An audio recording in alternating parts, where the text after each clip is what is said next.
All right, and welcome back to College Algebra. We're in section 1.2 now. We're talking about linear applications, the dreaded reading problems. So once you learn how to solve a certain type of equation, we want to talk about what use does that have? Does it apply to anything, in a reading problem? So that's where we're at. We won't be doing reading problems all semester, I promise, but it is good to see there are some real applications to this. And sometimes the book doesn't do a perfect job of giving you great examples that you think you might use every day, but these are the typical algebra book examples. So I want to go through each type that you may see in your homework. But remember, these are just sample ones, and really reading problems could occur anywhere.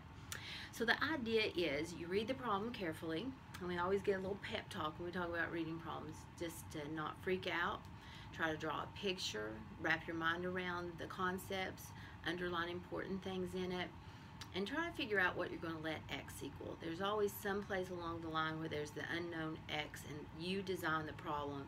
You let x equal something in the problem. And we always use the word let. You're letting x. And I always thought that was strange when I was in high school. I remember my teacher writing the word let, and it wasn't until later when I was in maybe teaching even that I thought about it. You have the power in the problem. You're the one that lets x be assigned as the value in the problem. So you're the designer. There's usually a typical way that we solve it, but there's other ways to solve reading problems that's also correct. So you let x be what you feel like it needs to be, so you can design your problem to work with the information given. All right, so please read example 1 on page 95. On page 95. I will also read it aloud in case you're not with your book. It says, if the length of each side of a square is increased by 3 centimeters, the perimeter of the new square is 40 centimeters more than twice the length of each side of the original square. Find the dimensions of the original square. All right, now just reading that straight through, it would be hard to just wrap your mind around it just like that. So in real life, you're going to sit slowly, dissect that, read it again and again, and get your head around, the reading comprehension of what was just said. So I know that. So, but for video purposes here, I'm just moving ahead. But you pause and read that as many times as you need to. But what we've got is a square, and we don't know how big the sides are on this square. And in the problem, that's really the basic unknown right there, is how long are the sides of the square. So I'm letting x equal the sides of the original square. So you can draw a little picture if you want. You can put x all the way around it or just put an x, but that's the basis of it. Then we increase each side by 3 centimeters. So we're going to plus 3 all the way around and make a bigger square. Now, why are we doing this? I don't know, but it's just to help us kind of go through how you can set up a problem, but there will be a more useful application, I'm sure, at some point.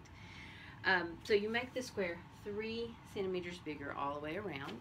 When you do, the perimeter is 40 more than twice the original length of each side.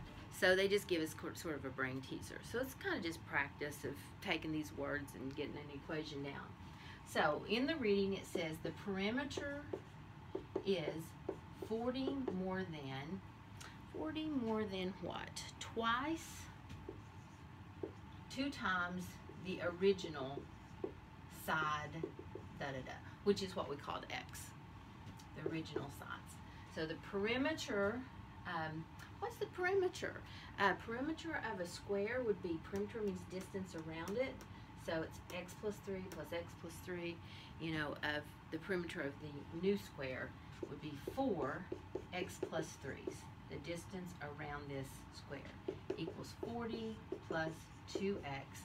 And now we have something on the board that looks like what we've been doing in section 1 that's now solvable. So you can solve that for x, distribute, do your steps, get your x's together. So I'll bring my x's to the same side, bring my numbers or any other terms to the other side, divide by what's on your variable, and there it is. So x is 14 in this little brain teaser type problem, I would call it. Really not anything great and valuable, but it just to help us get our mind around how do you set up reading problems. So 14 represents the original square. Keep in mind what X stands for. Always notice that back in the problem. And the units were in centimeters. If it asks about the bigger square, it's 14 plus 3 or 17 centimeters around the bigger one. So always make sure you answer what was asked. Read that carefully. Alright, so that's the first type of reading problem I'd say you encounter in this section, typical linears. The next type is a motion problem. Motion problems are based on the formula distance equals rate times time. So how fast you're going and how long you go, those two multiplied together tells you how far you get your distance. And you probably use that. That's a real one that we actually do use a lot. We can rearrange it in different terms.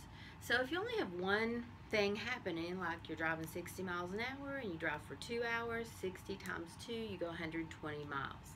That's more straightforward.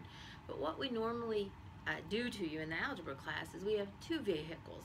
Maybe you have two vehicles that go opposite directions, or two vehicles heading towards each other, going to pass on an east-west route.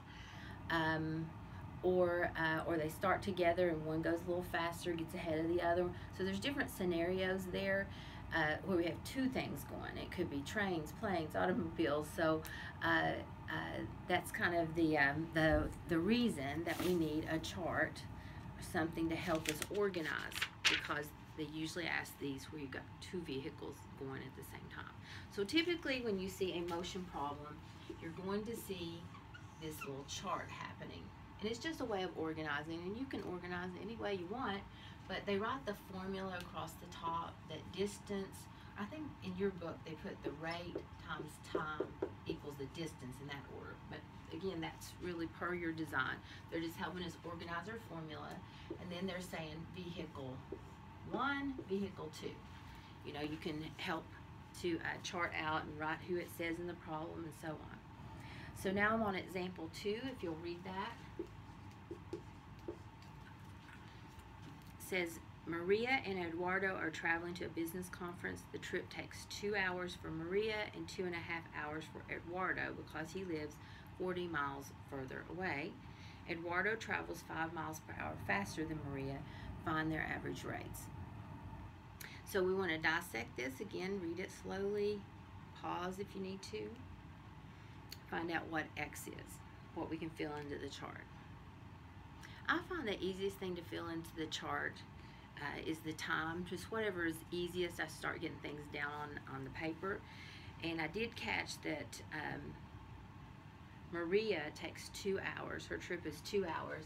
So I'm going to put Maria, write her name in for that, and the other Eduardo. And I caught that Maria's time, her travel time is 2 hours, and Eduardo's is 2.5. So that's something in the chart. The other thing, it talked about distance, that Eduardo lives 40 miles farther away. So that's not how far his driving time is. That's just that much further away he has to drive. So that doesn't exactly go in the chart yet. What does go in the chart is the rate. Eduardo drives 5 miles per hour faster on average than Maria. So Maria's unknown rate, Eduardo is that rate, and then 5 more. And then what I can put in my chart now, once you get most of the chart filled in, you can use the formula to say rate times time would represent distance. So this rate and time, this rate times time, and then there's some clue usually in the reading about the distances. Sometimes the distances are equal, sometimes they're twice the other, or 40 more than the other, or whatever kind of scenario to give you an equation to write. In our problem, it was the 40 more. Eduardo lives 40 miles farther than Maria, so we'll say Maria's distance, 2x,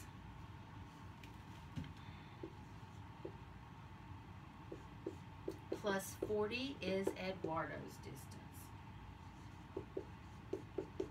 Or you could say Eduardo's distance, this is probably better. Eduardo's distance, that's what this says, is, there's equals there's Maria's distance and 40 more. Eduardo is Maria's distance plus 40 more. And now we have an equation we can solve. I'm just going to go ahead and say we solve that and got x is 55. And the question here is find the two rates. So 55 stands for Maria's rate. 55 and 5 is 60, stands for Eduardo's. Now we have their two individual rates. And so this problem can be set up all different versions of this. This is just the base idea of it. Sometimes they just change up the numbers on you, but it's the basic formula and the idea that you want to try to fill in this chart for your two things that are going on and get an equation then that's solvable from that. All right, so that's motion, our basic ideas of motion.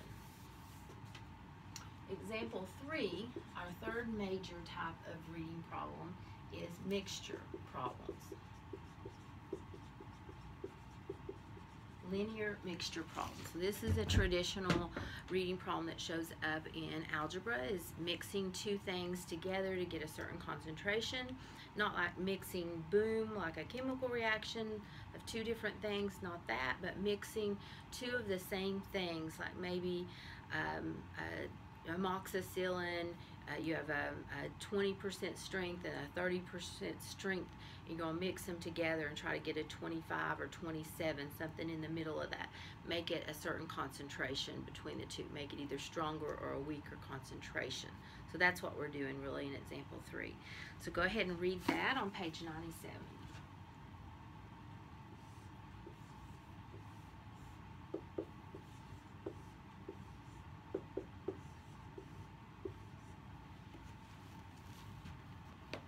It says a chemist needs a 20% solution of alcohol. She has a 15% solution on hand as well as a 30%.